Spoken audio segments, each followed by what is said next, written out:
Hi guys, welcome back to another chapter in business studies where we are going to pick up the next function of management, which is organizing. After planning, you will see that this function follows immediately. What are we going to do in this particular chapter? Number one, we shall do the concept and importance of organizing. We shall also do the organizing process, how it goes about. We shall also do the structure of different organizations, which is divided into functional and divisional. Then we shall also do formal and informal organization. Going further with it, we shall do delegation. The important elements also will be done along with that, and we shall also do decentralization along with it. So guys, if you generally talk about the term organizing, it's to get your act together. Okay?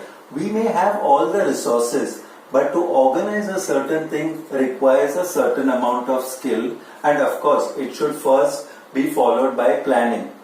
When your planning is accurate, automatically organizing will take place. So, organizing, as I told you earlier, is the second function of management. Once the plans have been drawn, the management has to identify and establish the productive relationship among various activities and resources required for implementing plans. This is the function of organizing. Okay, so remember, we go into slight depths in this and we find out what are the different things that have to be done. Okay, first let us get the concept of organizing. It is defined as identifying, you find out what is it first, and grouping various activities in the organization and bringing all the physical, financial and human resources together. Okay, so remember, these resources are very important. They have to be utilized properly, and once they are utilized properly, they have to be established as the most productive relation among all of them for your achievement of specific goals. Okay, we all work towards certain goals, so it is necessary for us to go and achieve these goals, and organizing as a function will help you do this. Now, let us generally define what is organizing all about. It can be defined as a process that initiates, okay, it starts, initiates means it starts, implementation of plans, okay, whatever we had planned, it will put it into action. So this is a very good function of management because the action will start from here. And how does it start with the action? By clarifying the jobs and working relationships. Okay, once you clarify that, what you can do is you can effectively start deploying the resources for attaining the organization objectives. Thus, organizing means translating plans into action. So remember the word action. Organizing is all about action. Organizing is all about how we are going to go forward. Now, the organizing function leads to the creation of the organization structure. Okay? Now, it's very, every organization has a structure. There are people below, there are people in the middle, there are people at the top. So, there has to be a certain framework which has to be followed, because today a subordinate should know whom to approach, who is his superior, so he can report to them very easily. So, the organizing function leads to creation of organization structure, which includes the designing of roles to be filled by suitably skilled people and defining the interrelationship between these roles. So what do? They see to it that who is doing what and who is going to report to what and how they are going to work together to bring the organization up. Okay? So, it is a process of defining group activities of the enterprise and establishing the authority relationships amongst them. This definition was given by Theo Hyman. Okay, so everything brought together. Okay, now we go a step ahead, and this is important because first what we are going to do will be the process. Okay, there are different steps and we shall follow this step. Okay, the step number 1 which we are going to follow is identification and division of work. So you need to know who does what work and in what capacity that person is capable of doing. When we go to step number 2, we shall learn about what is departmentalization. We break it into convenient departments. We break it into convenient parts. Remember, in the word department, there is a word called part. So we break it down into convenient part, so it is useful for us. Thirdly, the third step will be, we will be assigning the duties. So it is assignment of duties. That is step number 4. Step number 5 tells establishing reporting relationships. Okay, who should report to whom? So there is clarity. Once there is clarity, everything works out fine. So now let me go into a little bit detail into the process of organizing. As I told you, the first step in the process of organizing is identification and division of work. Okay, it all begins with identification and division.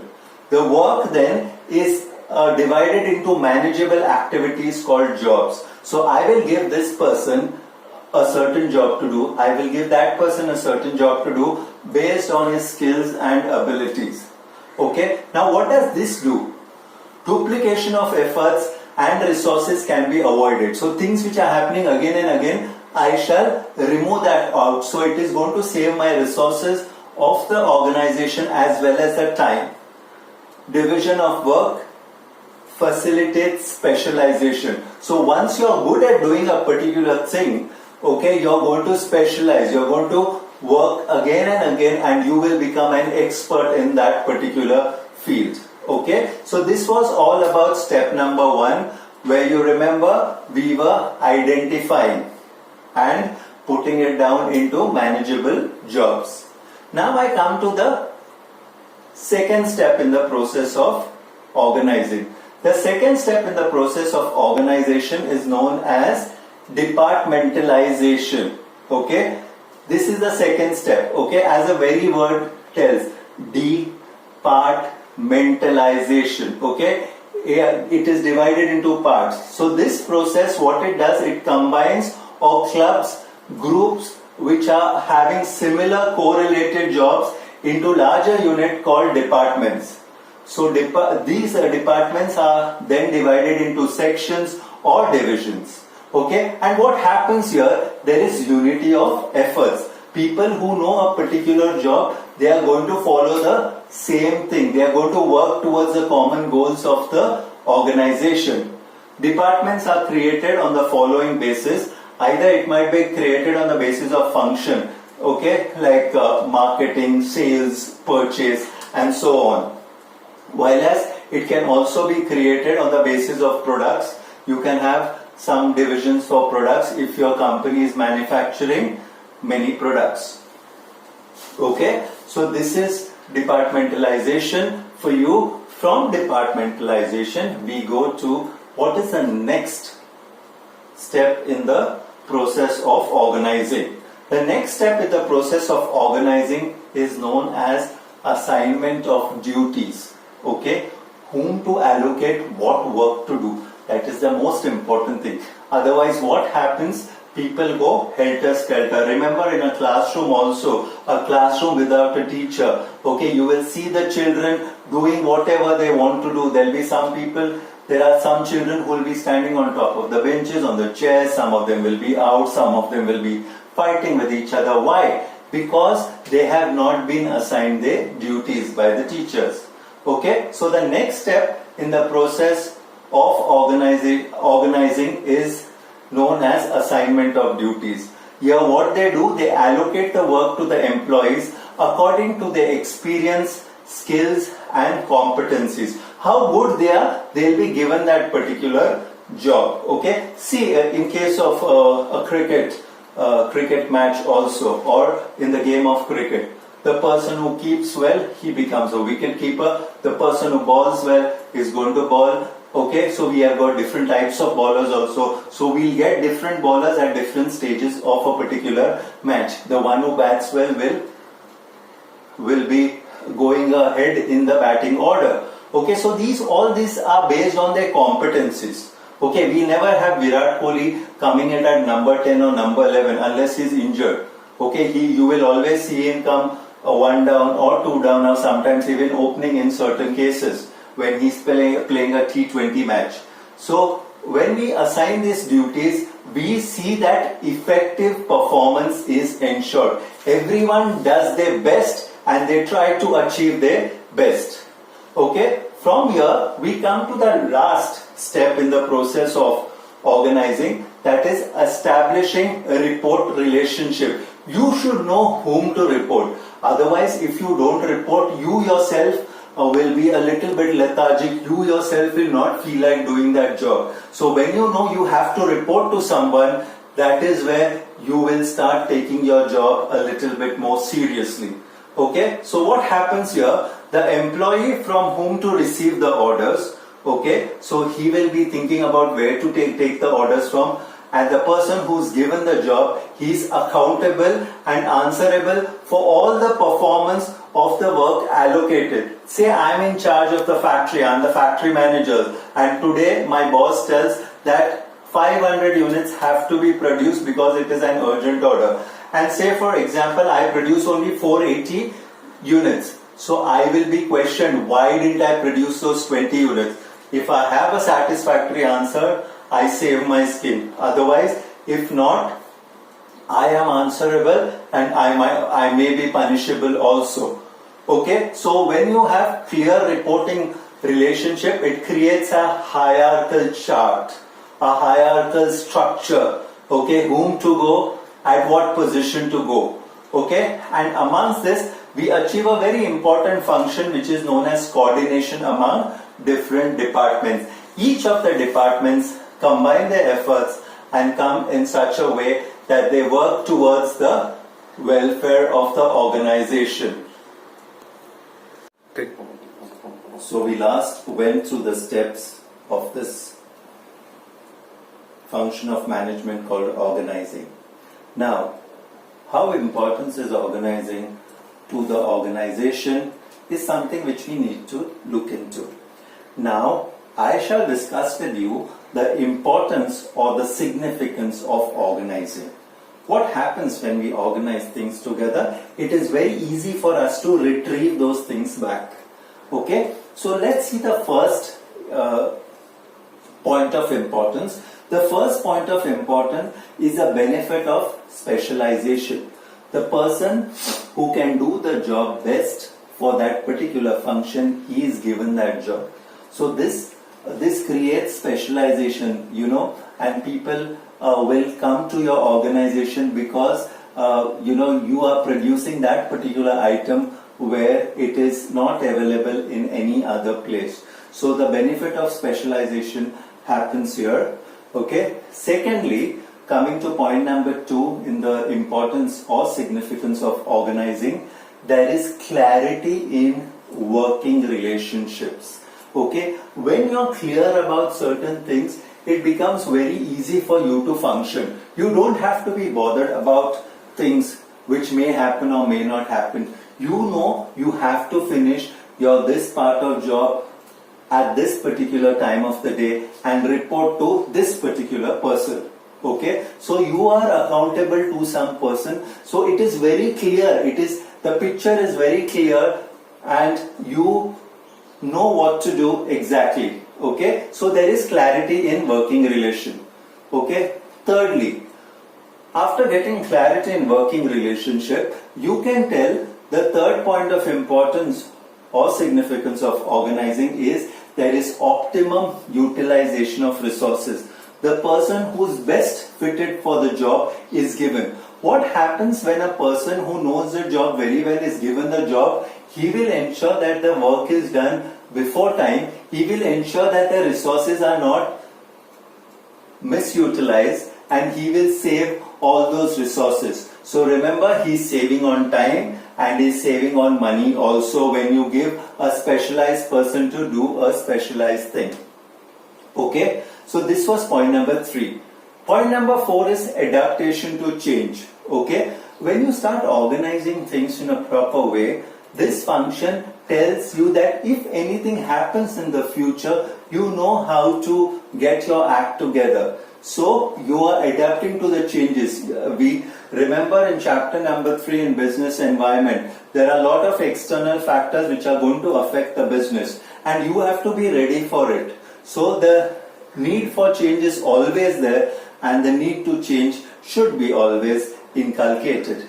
Okay, now I go to point number 5. Point number 5 gives you effective administration. When things are organized properly, okay, everything is organized in such a smooth manner. People know what to do, people know whom to go to, and people know whom they are accountable to. Okay, so there is effective administration and everything goes about in a very smooth and subtle way. Okay, I come to point number 6 now in the importance or significance of management, and that is development of personnel. What is the meaning of the word personnel? Personnel means human resources, the manpower. Okay, this is the most important resource in the entire organization because this resource will take you right to the top or this resource will bring you right to the bottom. Okay, if the human resources are good, they are excellent, they are taught in which way to go, then they will respond in a very positive way. So what happens is that you are developing these resources and once you develop them, they are going to give you effective feedback. Okay, the 7th point of importance or significance of organizing is expansion and growth. So whenever your organization is growing, you are ready for it. You are ready for the growth because you know that once you are going to put a new branch in a particular area, in a particular zone, you have got the resources ready. Okay, so this was all about the importance of organizing and how we can organize things in a better way. So it is a very, very important function. Not that the other functions are not important, they are just like the parts of our body where each part of the body performs a specific function. So organizing also takes you a step ahead from whatever plans that was prepared.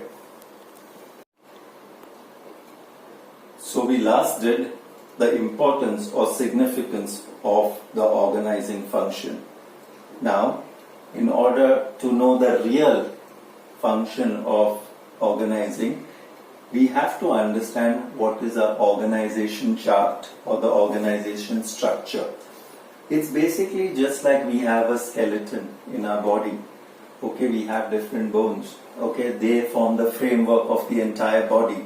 So similarly, an organization structure can be defined as a framework within which managerial and operating tasks can be performed. So everything, it could be a triangle, it could be horizontal, it could be vertical, okay, but it will specify who has to do what jobs and how they have to be done.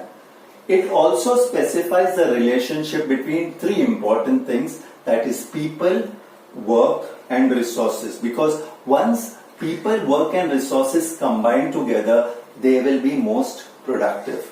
Okay, what does this organization structure do? It allows for correlation. Correlation is to come together and coordinate amongst the human, physical and financial resources.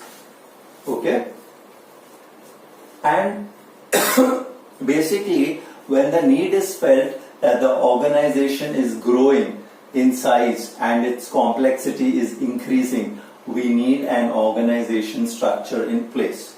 Okay, you know, coordination becomes very important and it might become very difficult if the proper organization structure is not followed. So it is necessary you have an organization structure. Okay, I will just explain to you a very simple organization structure, that is a triangle where the top management is on the top, okay, the middle in the middle, and of course the bottom there. So there is a relation, and this can go further in a horizontal manner where you have a number of managers for different functions.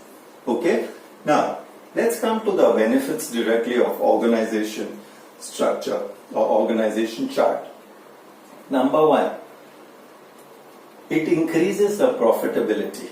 Okay, people know methodically how to do things, whom to report, and how, in which manner to report. So the profitability of a particular organization is automatically increased. Okay, I come to the second point of benefit in this. The coordination and correlation, which I spoke to you earlier, is done in a very smooth manner between the human, physical and financial resources. Okay, once such a thing happens, once a structure is in place, okay, there is smooth flow of communication. Communication is very much necessary. The main cause of many problems is lack of communication. If the communication exists well in an organization, you can tell the organization is going to grow well. Okay, besides that, having an organization structure, you have better control also over your various resources. Okay, from this we take a very small point into consideration, that is known as span of management. Okay, just like we have a hand span, a finger span. Okay, so how large is it? Okay, how big a particular structure is? So the span of management determines the levels of management in an organization structure. The span of management gives the shape, it basically molds the organization structure. Okay, so the span of management or the span of supervision refers to the number of subordinates, that's the number of people who are working under a superior, that can be effectively controlled by the superior. So I just repeat again, it's a number of subordinates under which a superior can take action on them. Okay, so they'll be reporting to the superior. From here I go to the type of organization structure. Now when I talk about the organization structure, your organization structure is divided into functional structure and divisional structure. Now function on the basis of function. Okay, it could be sales, it could be marketing, okay, it could be purchasing, it could be financing. So it is on the basis of function. Okay, so this type of organization structure is formed by grouping of jobs of similar nature under major functions and organizing this into separate departments.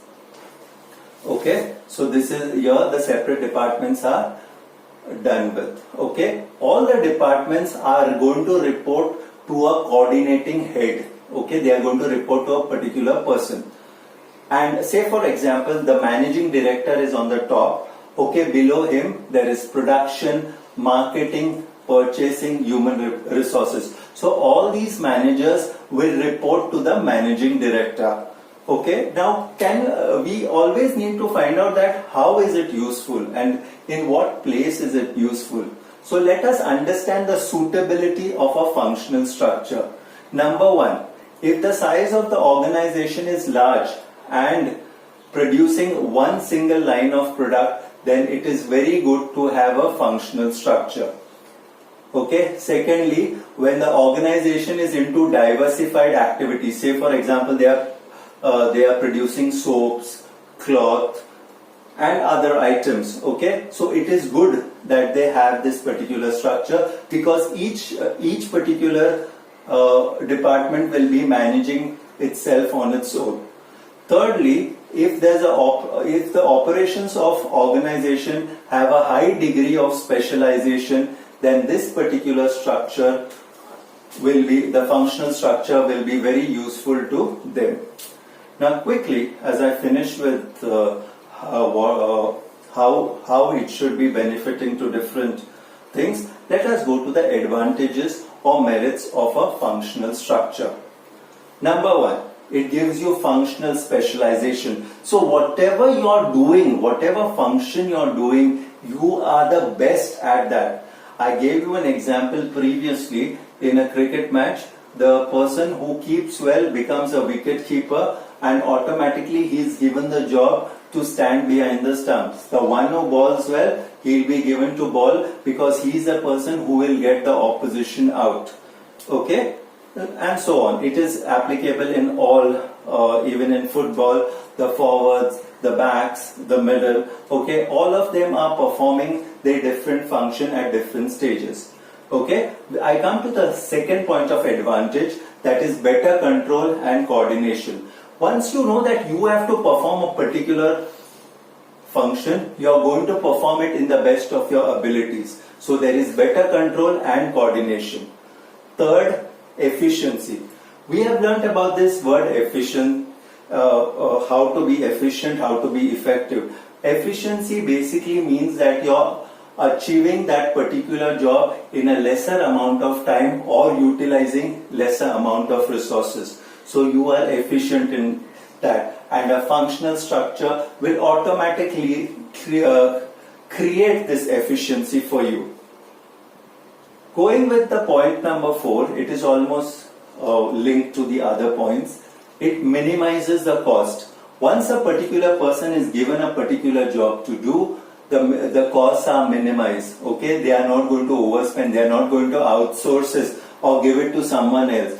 They will see to it they perform in the best of possible manners. Okay, point number 5 tells you it facilitates training. So once you know you're performing a particular job and there are certain new innovations which have come up, you can go in and do a little bit of training or attend some classes or attend a course during the time which is feasible for you with the permission of your superior. So it facilitates training. Not only that, the next advantage you can tell is that there is proper attention. You're doing the job which is given to you, and automatically you will see that the attention which you're giving to that particular job is most apt. Okay? And as I every time tell you that any advantage is also followed by the disadvantages or the limitations. So quickly, let's go through the disadvantages or the limitations of this functional structure. Number 1 is that it de-emphasizes on organizational objectives. So people are basically bothered about themselves. They are sometimes not bothered about the organization. Each particular division is bothered about what they have to do. Okay, they are not bothered about the other people at all. Also, as things are not always smooth as they seem to, there are also problems in coordination. If the structure is a little bit too big, okay, to coordinate is very difficult, especially if a person is absent from work. Okay, and one of the common features in human beings is that they are a little bit unrest and chaotic in manner. So there will be certain interdepartmental conflicts saying that our department is the best. Once you start telling our department is the best, that means you're ignoring that you're working for a particular organization. You should be telling our organization is the best. Once that comes into mind, the interdepartmental conflicts will stop. Point number 4 of your disadvantage or limitations of this particular structure is inflexibility. Okay? Changes are difficult to come. Changes are difficult to adapt. You will not do anything besides your work. Okay? You will function in such a way, you will tell, look, I have to do my work, I am not going to do anything else. So there is inflexibility. And point number 5 of disadvantages or limitations in this particular structure is the difficulty in fixing accountability. Sometimes there are so many things which are happening, and this will create a source of unrest.